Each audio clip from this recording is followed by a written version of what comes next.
Olá, meus amigos, eu sou a professora Roberta Queiroz e nós estamos aqui hoje para mais uma dica aí antes da nossa primeira fase do exame de ordem. Nossa dica de hoje é sobre a forma nos negócios jurídicos, um tema importante que teve recente alteração aí do Código Civil no que tange ao novo Código de Processo Civil.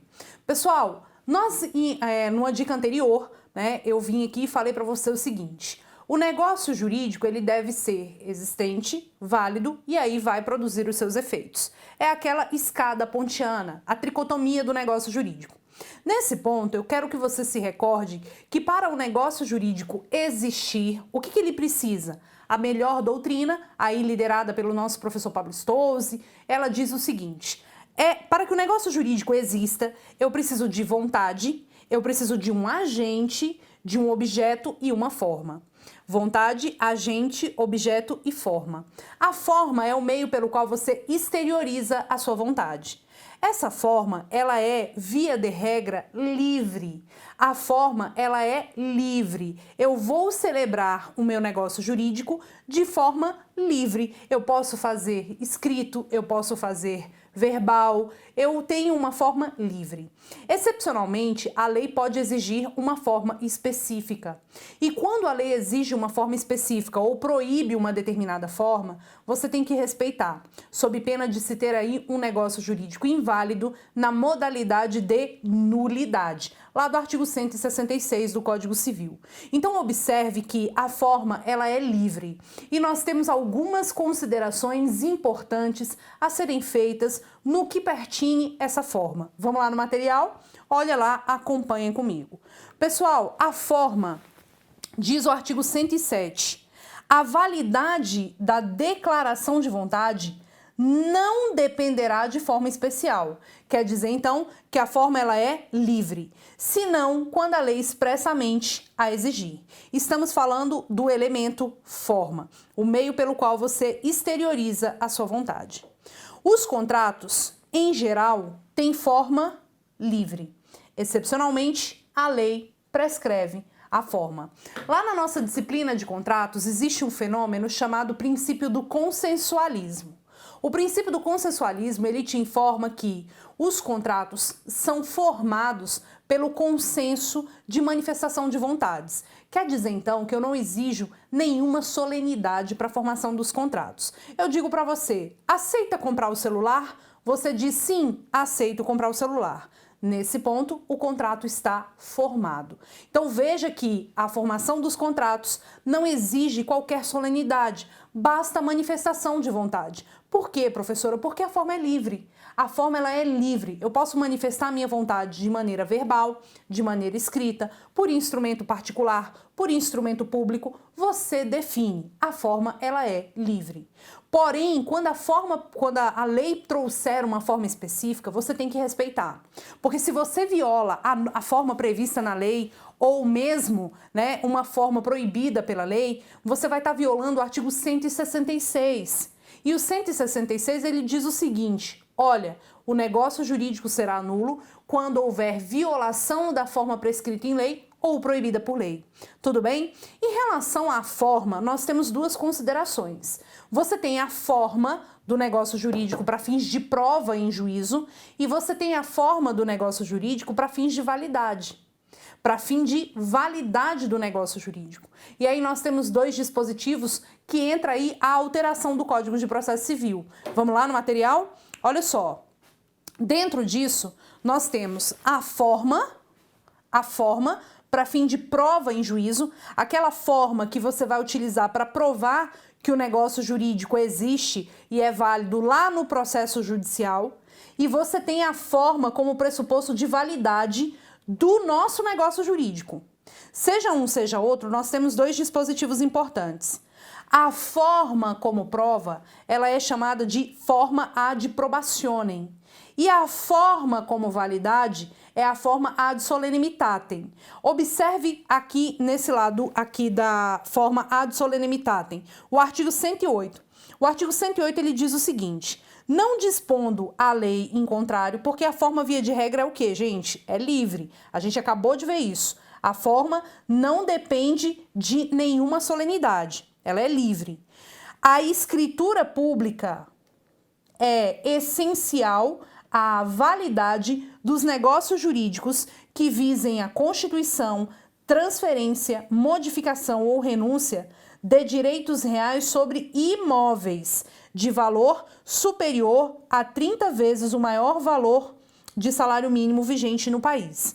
Então, observe que a forma para fim de validade do negócio jurídico, para que o negócio jurídico seja válido, ela é livre, mas quando envolver direito real sobre bens imóveis que tenham valor acima de 30 salários mínimos, a forma tem que ser por escritura pública. Os direitos reais estão elencados no artigo 1225 do Código Civil e você tem aí como exemplo genuíno de direito real a propriedade. Então, se excepcionalmente na sua prova cai alguma coisa relacionado a direito de propriedade sobre bens imóveis de valores acima de 30 salários mínimos, você já tem que observar que para essa transferência aí ser válida, eu preciso realizar o negócio jurídico por escritura pública, que é aquele documento confeccionado lá no cartório. Tudo bem? Show de bola.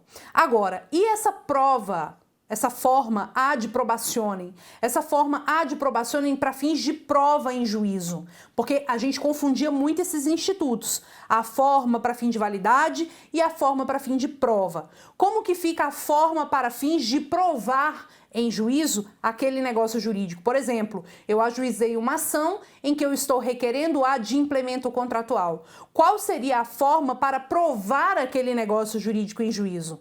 Porque para validade, você já tem aqui o dispositivo pertinente, a forma ad solemnitatem. Mas e para provar aquele negócio jurídico em juízo? Como é que ficava essa história? Vamos lá no material. O artigo 227, ele menciona o seguinte: salvo casos expressos, a prova exclusivamente testemunhal só se admite nos negócios jurídicos cujo valor não ultrapasse o décuplo do valor do maior salário mínimo vigente no país ao tempo em que foram celebrados. Essa é a forma ad probationem, o artigo 227 do Código Civil. Só que nesse artigo 227 do Código Civil, você tinha a informação de que para fins de provar em juízo aquele negócio jurídico, você poderia utilizar a prova unicamente testemunhal somente se o negócio jurídico não ultrapassasse o valor de 10 vezes o salário mínimo vigente no país. Esse dispositivo, ele foi revogado pelo Código de Processo Civil, gente. Esse dispositivo, você tem que pegar o seu código aí atualizado, ele foi revogado pelo Código de Processo Civil no artigo 442. Porque o 442 agora, ele diz que a prova testemunhal é sempre admissível, não dispondo a lei de modo diverso. Podemos afirmar, então, que com a vigência do novo Código de Processo Civil de 2015, esse dispositivo foi revogado, ou seja, antes, para fins de prova, porque você sabe que o Código Civil ele também trabalha matéria de prova, antes, para fins de provar em juízo o negócio jurídico, a existência dele, nós tínhamos aí a possibilidade de utilizar a prova testemunhal, exclusivamente testemunhal, quer dizer, porque eu não tinha outro meio de prova, por exemplo, documental, eu utilizava a prova testemunhal para provar a existência de um negócio jurídico, mas eu só poderia usar essa prova testemunhal se aquele negócio jurídico não ultrapassasse 10 vezes o valor do salário mínimo vigente no país.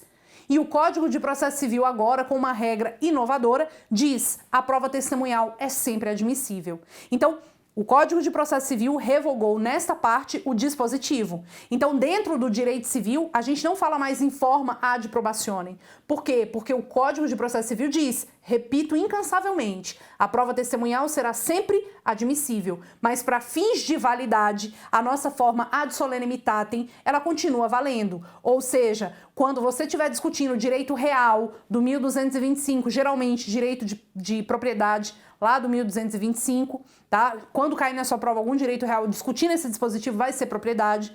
E aí ele diz o seguinte: para discutir direito real sobre bens imóveis, cujo valor seja acima de 30 salários mínimos vigentes, a forma ad solenitatem, a forma de solenidade, a forma exigida é a forma o quê, gente?